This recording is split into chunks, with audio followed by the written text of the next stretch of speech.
My wife said, "You'll never prove I cheated. I will take the house, kids and everything." I stayed calm. Then I sent her an envelope. Now her lawyer is frantically calling mine. Initial post: I'm 44 male. My wife, Megan, 42, stood in our kitchen 2 weeks ago, the one I'd retiled, and laid it all out.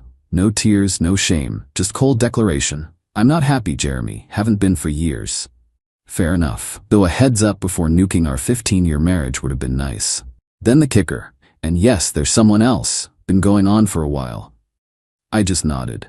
Inside, a black hole was trying to swallow my sternum. Outside, poker face. Years of managing corporate crises taught me that. She smirked. That's what got me. The pure arrogance. "You'll never prove it. Keith is very careful.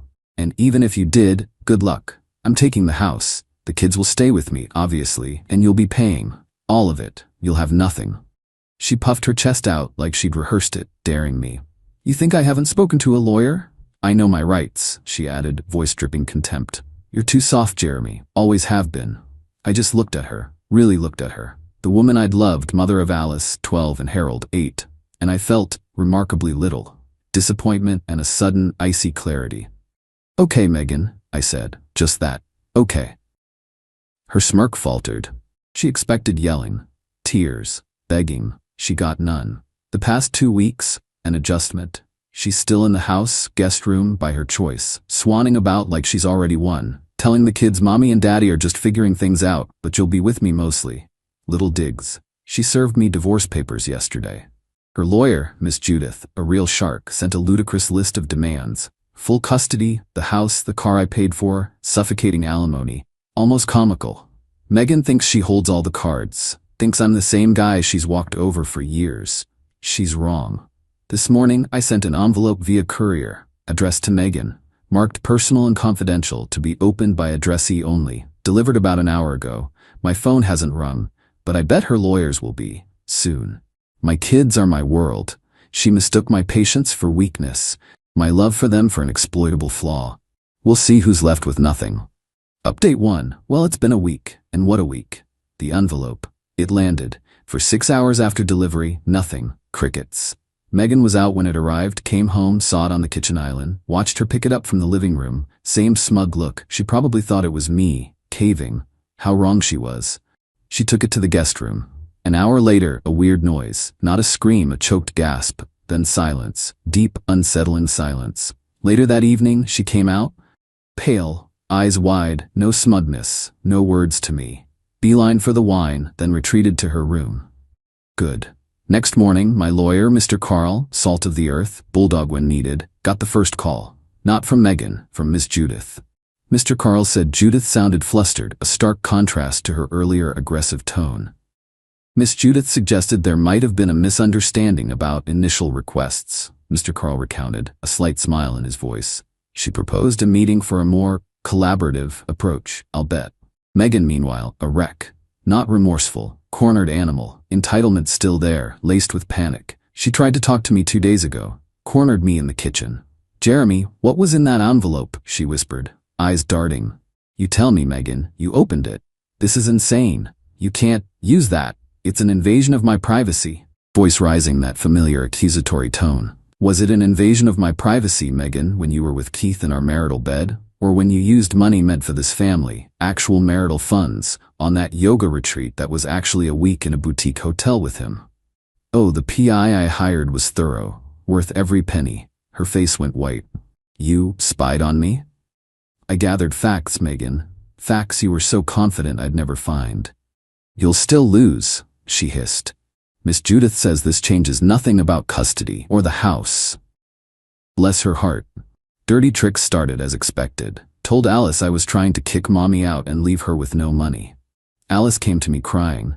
Tough conversation. Sat her and Harold down, age appropriately, and explained grown-up problems are complicated. Daddy would never let them be uncared for. Loved them more than anything. Megan tried interrupting, accusing me of poisoning them. The audacity. She called my sister, bawling, saying I'd become a monster. Obsessed with destroying her.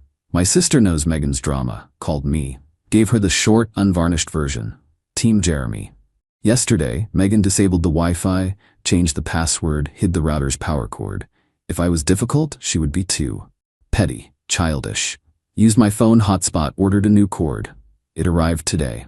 My silence is driving her crazier than any yelling match. Miss Judith requested an urgent settlement conference.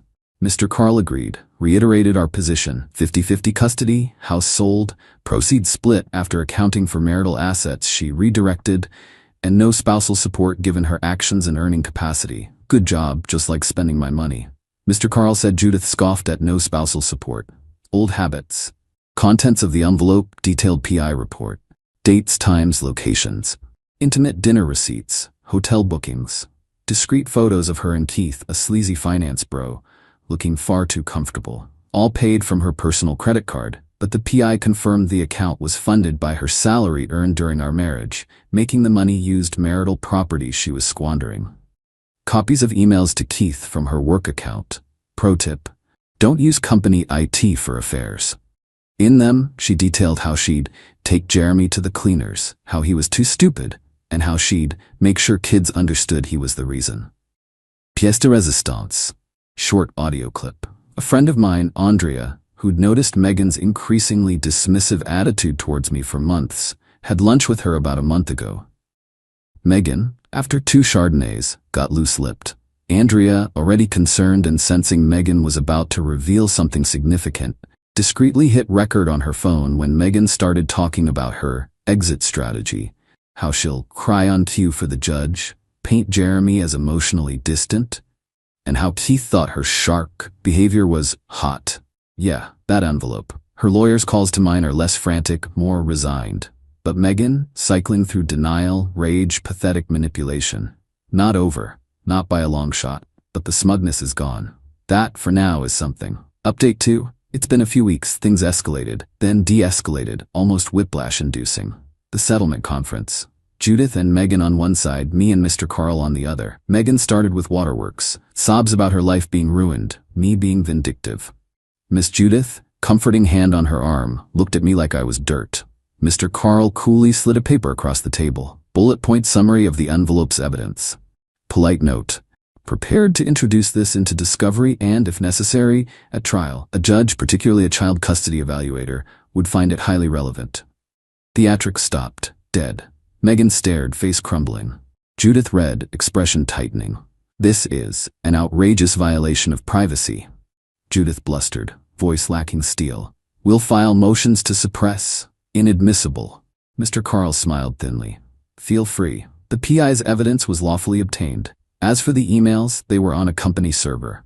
When we subpoenaed her employer for financial records, their legal review, in complying with the subpoena related to potential dissipation of assets, uncovered her extensive misuse of company resources for the affair and these plans. They provided them as part of their formal response to the subpoena, citing company policy on such misuse. And the recording: your client was in a public place, boasting to a third party. No reasonable expectation of privacy. We're confident it all stands. Pin drop. Megan looked sick. Judith argued the money Megan spent on Keith was gifts between friends, personal expenses. Mr. Carl, several thousands on undeclared gifts and trips with her lover while planning to claim destitution for spousal support.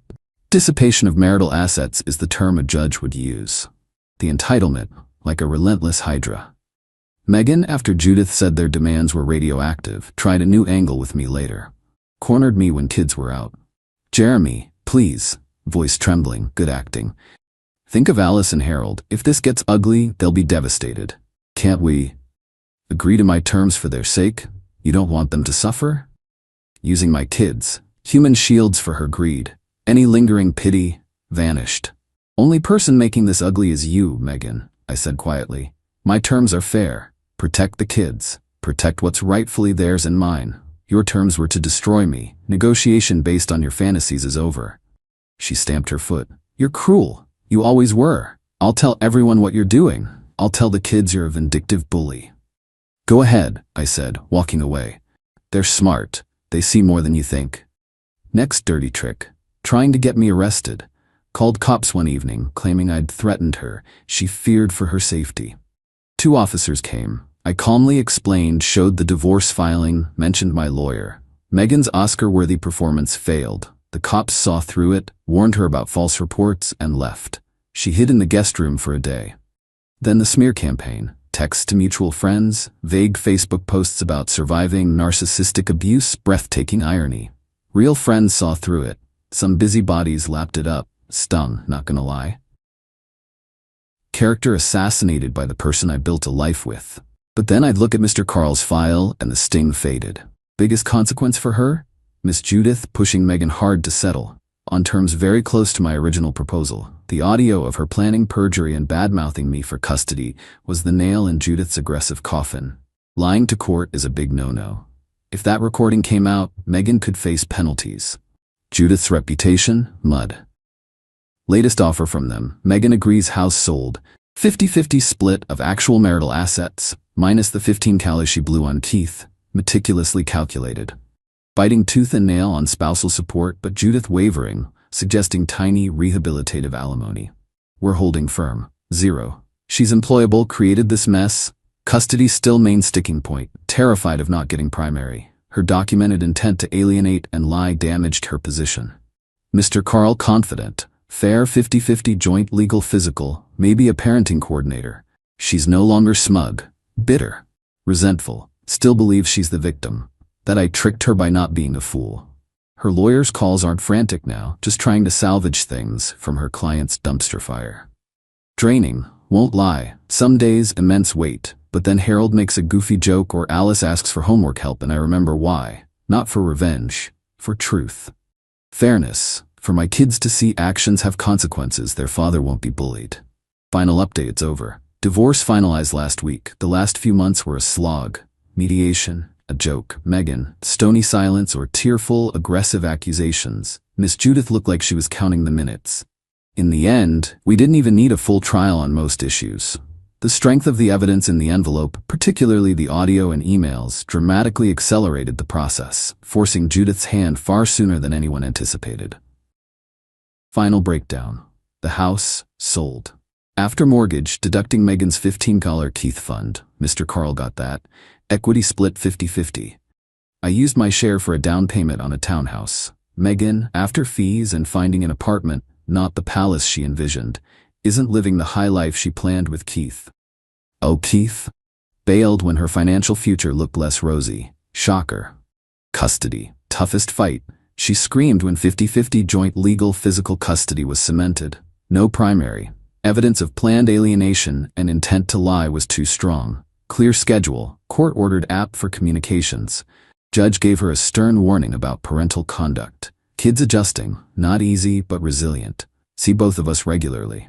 Harold asked why mommy was so angry, told him grown-ups sometimes have a hard time, but both of us love him and Alice. Spousal support, 0. Her earning capacity is decent, her conduct significant. Miss Judith barely fought this by the end. Other assets, cars, savings, what was left, retirement accounts, standard splits, once the 15K was accounted for. Megan is not happy. Understatement of the century. Furious. Bitter. Cannot comprehend her brilliant plan. Backfired. Still the victim in her mind. She signed the papers with pure venom for me. No remorse, apology, or self-reflection. Entitled people rarely have epiphanies. Saw her at Alice's school play last week. Ignored me. Then loudly told another parent how she was finally free from a controlling marriage, loud enough for me to hear. I just smiled faintly, focused on Alice, brilliant as a talking tree. The satisfaction isn't from her misery, though a grim part of me acknowledges the justice. Real satisfaction is peace, knowing I stood up for myself and my kids. Her arrogance and deceit didn't win. Vulnerability? Sure. Loneliness, worry for the kids, exhaustion. Days I wanted to give her everything to make it stop. But Mr. Carl and my sister kept me grounded. You don't set yourself on fire to keep someone else warm, my sister said. Wise. I'm not celebrating. Divorce is awful. No matter the circumstances. Death of a dream. But not dwelling on what was lost. Focusing on what I have. Kids, integrity, my future. House is quieter, calm. Harold and I build Lego castles. Alice and I bake. Small things, but everything. She thought I was soft. Thought I'd crumble. Thought she could take me for everything. Wrong. The envelope was about truth, and the truth, as they say, sets you free. For Megan, it meant facing the deserved consequences of her actions. Honestly, better than revenge. Thanks for letting me vent, Reddit. Been a journey. Peace out.